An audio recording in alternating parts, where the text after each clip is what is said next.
গ্রন্থের নাম আমার ফাঁসি চাই। লেখক মুক্তিযোদ্ধা মতিউর রহমান রেন্টু। নামকরণ করতে গিয়ে লেখক বলেন, যদি পুলিশের উদ্দেশ্যে স্বীকারোক্তিমূলক জবানবন্দি দেওয়া হতো তাহলে গ্রন্থটির নাম হতো ১৬১ ধারায় জবানবন্দি। যদি ম্যাজিস্ট্রেটের উদ্দেশ্যে স্বীকারোক্তিমূলক জবানবন্দি দেওয়া হতো তাহলে গ্রন্থটির নাম হতো ১৬৪ ধারায় জবানবন্দি। কিন্তু জনতার উদ্দেশ্যে দেওয়া স্বীকারোক্তিমূলক জবানবন্দির কোনো ধারা নেই। যেহেতু এই গ্রন্থটি জনতার উদ্দেশ্যে দেওয়া স্বীকারোক্তিমূলক জবানবন্দি, তাই গ্রন্থটির নাম দিয়েছি আমার ফাঁসি চাই। যদি বলা যায় মিস্টার এক্স অপরাধ করেছেন, মিস্টার এক্স এর ফাঁসি চাই, তাহলে নিজের অপরাধ করলে কি বলা উচিত? এটা কি বলা উচিত না আমার ফাঁসি চাই? তাই গ্রন্থটির নাম রেখেছি আমার ফাঁসি চাই। প্রথম অধ্যায়, ৬৯-এর আন্দোলন, ৭০-এর নির্বাচন, স্বাধীনতার ঘোষণা, মুক্তিযুদ্ধ, সিরাজ শিকদার হত্যা, একদলীয় শাসন, শেখ মুজিব হত্যা, খন্দকার মোশতাক রাষ্ট্রপতি, জেল হত্যা, ৩রা নভেম্বর অভ্যুত্থান, ৭ই নভেম্বর সিপাহী বিপ্লব। ১৯৬৯ সাল বাঙালি বিরচিত এক সংগ্রামের মাধ্যমে কারাগার থেকে বের করে আনলো বাঙালির অবিসংবাদিত নেতা শেখ মুজিবুর রহমানকে।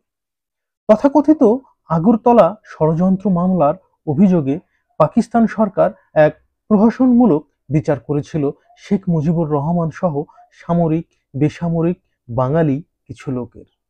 কিন্তু বাংলার মানুষ এই মামলা এবং বিচার গ্রহণ করেনি। শুধু তাই নয়, এই মামলা এবং বিচারের বিরুদ্ধে তীব্র গণ আন্দোলন করে বাঙালিরা পাকিস্তান সরকারকে বাধ্য করলো এই মামলা প্রত্যাহার করতে এবং শেখ মুজিবুর সহ সকল অভিযুক্ত ব্যক্তিকে নিঃশর্ত মুক্তি দিতে। তখন বাংলাদেশ ছিল পাকিস্তানের উপনিবেশ। আমাদের এই দেশের নাম ছিল পূর্ব পাকিস্তান। স্বাধীনতার পরে এই আগরতলা ষড়যন্ত্র মামলার অভিযুক্ত ব্যক্তিদের সাথে মিলেমিশে যতটুকু জানা যায় তা হলো, পাকিস্তান যে আমাদের উপনিবেশ বানিয়ে রেখেছিল এবং ধর্মের নামে বাঙালিদের শোষণ করছে এটা তারা স্পষ্ট বুঝতে পেরেছিল। উপনিবেশিক শোষণ ও বাঙালিদের, বিশেষ করে বাঙালি সৈনিকদের বঞ্চিত করার বিষয়গুলো পাকিস্তান সামরিক বাহিনীর অন্তর্ভুক্ত বাঙালিদের মধ্যে কানাঘুষা চলছিল। পাকিস্তান সেনাবাহিনীর বাঙালি সৈনিকরা তাদের প্রাপ্য পাওনা নিয়ে ভাবতে আরম্ভ করেছিল। ঠিক এমন মুহূর্তে পাকিস্তান সরকার শেখ মুজিবুর সহ সামরিক বেসামরিক বাঙালিদের গ্রেপ্তার করে ও আগরতলা ষড়যন্ত্র মামলা সাজিয়ে দেয়। এ মামলায় অভিযুক্তরা পাকিস্তান থেকে বাংলাদেশ স্বাধীন করবে এই রকম কোনো সঠিক সিদ্ধান্ত সে সময় নেয়নি। তবে ক্রমশ নিজেদের অধিকার সম্পর্কে সচেতন হয়ে পড়েছিল। এই মামলায় এমন অভিযুক্তও ছিলেন যিনি কিছুই জানতেন না, শুধু বাঙালি হওয়ার কারণেই মূলত অভিযুক্ত হয়েছিলেন। পাকিস্তান আমলে আমাদের অধিকার সচেতনতাকে অঙ্কুরে ধ্বংস করে দেওয়ার জন্যই এই আগরতলা ষড়যন্ত্র মামলার সূত্রপাত করেছিল। এমন অনেক অভিযুক্ত ছিলেন যারা ঢাকা ক্যান্টনমেন্টে আসামির কাঠগড়ায় দাঁড়ানো ছাড়া শেখ মুজিবকে আর কখনো দেখেননি। এক প্রত্যুষে পাকিস্তান থেকে বাংলাদেশকে স্বাধীন করে ফেলার এমন কোনো স্পষ্ট পরিকল্পনা বা সিদ্ধান্ত অভিযুক্তদের কারোরই কখনো ছিল না বলে আগরতলা ষড়যন্ত্র মামলায় প্রায় অভিযুক্তদের কাছে জানা যায়। অভিযুক্তদের প্রায় সকলেই বলেন, বাঙালিদের অধিকার থেকে বঞ্চিত রাখা এবং নির্যাতনের জন্যই মূলত পাকিস্তান সরকার তিলকে তাল বানিয়ে এই আগরতলা ষড়যন্ত্র মামলা করেন। পূর্ব পাকিস্তানের বাঙালিরা পাকিস্তানের নির্যাতনের বিরুদ্ধে বিরচিত গণ আন্দোলনের মাধ্যমে শেখ মুজিব সহ অভিযুক্ত সকলকে মুক্ত করে আনে।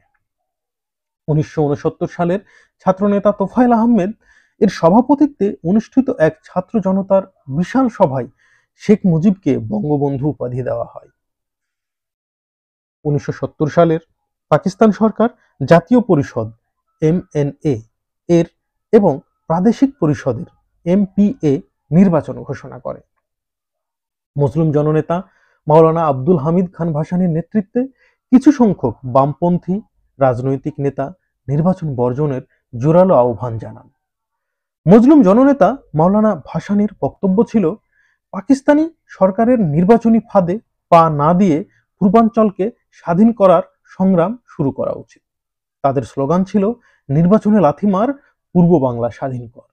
অপরদিকে বঙ্গবন্ধু শেখ মুজিবুর রহমান নির্বাচনে অংশগ্রহণের পক্ষে ছিলেন এবং তিনি জনগণকে নির্বাচনে অংশ নেয়ার আহ্বান জানান। জনগণ বঙ্গবন্ধুর আহ্বানে অভূতপূর্ব সাড়া দিল।